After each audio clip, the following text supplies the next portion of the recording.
I will never forget when the eye doctor sat across from me and said, "Chad, you have a storm brewing." I never dreamed in a million years that I would go blind, but that is exactly what happened when I traveled to Central America to train pastors. I had went on that trip to help host a pastors' conference, and my colleagues and I decided to hike a mountain called Prayer Mountain, where there is a large Christian radio tower. And when we got to the top of that tower, overlooking the border of Honduras, that's when blood vessels behind my left eye burst. It was like looking through a spider web of blood. Of course, I panicked internally, but I didn't say anything to my colleagues. I didn't want to mess up or ruin what God was doing on that week. And the blood seemed to dissipate very quickly, but I knew I was in trouble, and I knew something significant had happened. When I got home, I went to see a retina specialist, and sure enough, they said, "Chad, your eye is going to require surgery." Well, that summer I had 2 failed surgeries back to back. And in the last failed surgery, the eye doctor accidentally tore my retina, leaving me immediately blind in my left eye. I went to Duke University, and there the greatest eye doctors in the entire world said, "Chad, there isn't anything we can do for you." Well, 15 months later, when my 4th child was born, I found myself completely blind, both in my left and my right eyes. You can imagine the pressure it put on my young and growing family. You can imagine the questions it left me as a pastor, as my church was beginning to grow, and the questions, could I go on? Could I preach blind? Could I lead? How would my life change? How would my family change? Paul said in 2 Corinthians 12:7 that he had been given a thorn in the flesh. You know, prior to blindness, I could have never said that. I would have said something like, "I've been afflicted with," or "I've been given calamity by," or never would I have used the little simple word given, as though it is a gift. But that is exactly what I have found in blindness. Today, I teach people how to overcome anything that life throws at them. It was Elizabeth Elliot who once said, "God teaches us our deepest lessons through our deepest sufferings." And when I first went blind, oh, how God began to teach me such great things. One of the first things I learned from God was Psalm 23:2. He makes us to lie down in green pastures. You know, I didn't realize just how busy, how chaotic, how overwhelmed my life was until I went blind.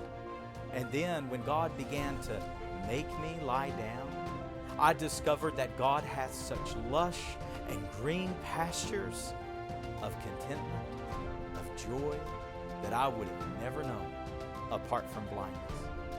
Elizabeth Elliot went on to say that most of us ask the wrong question when we suffer. We ask, what can be done about this? She said, no, the right question should be, what can I get out of it? What I thought going into it as my eyesight rapidly deteriorated, as I would ask myself, what will it be like to not be able to drive any longer?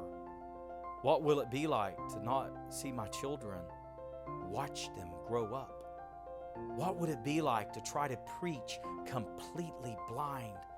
As all of these questions swirled about my life, I never knew, I never dreamed the grace that God had for me and the grace with which He would sustain me. I remember when Chad had his first failed surgery in the summer of 2017. We had our older girls, Piper and Emmy, and then we had Hudson, who was just a few months old. And so I was just this happy-go-lucky person, very supportive, very encouraging. During the day and at night, I was thinking, how am I going to do this? What is this life that I have been thrown into? And if it weren't for the Lord supporting me and giving me strength through that, I don't know how I would have made it. So that whole year and a half of him having failed surgery and progressively going blind in the other eye. So fast forward to the fall of 2018, Chad had completely went blind when we had our baby, John Mark. And I think I had just come to terms with it, that this was our life now. So I got to go to work with Chad, and I got to help encourage him and push him along the way. And I think that's when I developed a true understanding of what discipleship was. And it wasn't just going to church, it wasn't just being a pastor's wife, it wasn't just being a mom, it was about being a disciple and a discipler and doing life together. And that's when I got really passionate about people doing life together, side by side, one-on-one. And I'm thankful for those moments. I'm thankful for the growing and the understanding that Christ just planted within me through that season. And it sounds cliche, but I wouldn't trade it for the entire world.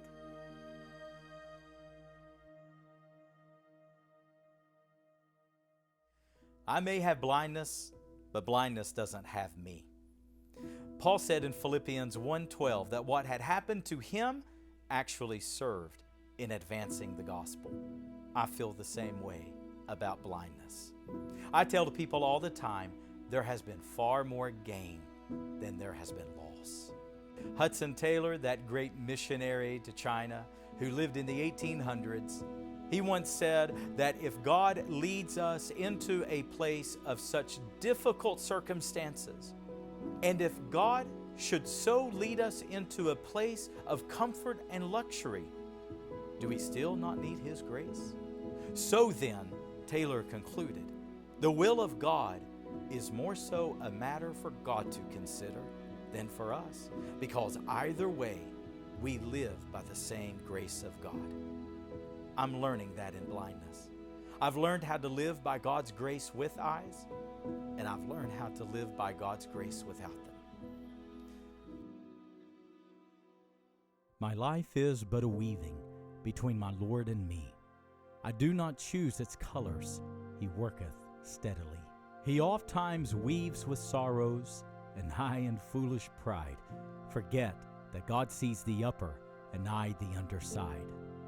Not until the loom is silenced and the shuttle cease to fly shall God unroll the canvas and explain the reason why. The dark threads are as needful in the weaver's skillful hands as the threads of gold and silver in the pattern he has planned. He knows, he sees, he cares. Nothing this truth can dim. He gives the very best to those who leave the choice to him. Written by George Colfax Tuller. Today, hundreds of thousands of people are watching, streaming, and listening to Awaken to Grace. God is enabling us to become a trusted spiritual voice in people's lives. And even though I'm completely blind, I love connecting with listeners. When people email me, they get a direct response from me. And I love to see people grow and deepen in their faith. That's why everything we do, from sermon series to the books I write to the music we create, everything is designed to help people grow and to help people mature in their spiritual life. I want everyone who interacts with us to walk away with a deepened faith. So if you are someone that you want your faith to strengthen, you want your faith to grow, I want to hear from you personally. You can always contact me directly, and you will hear from me directly.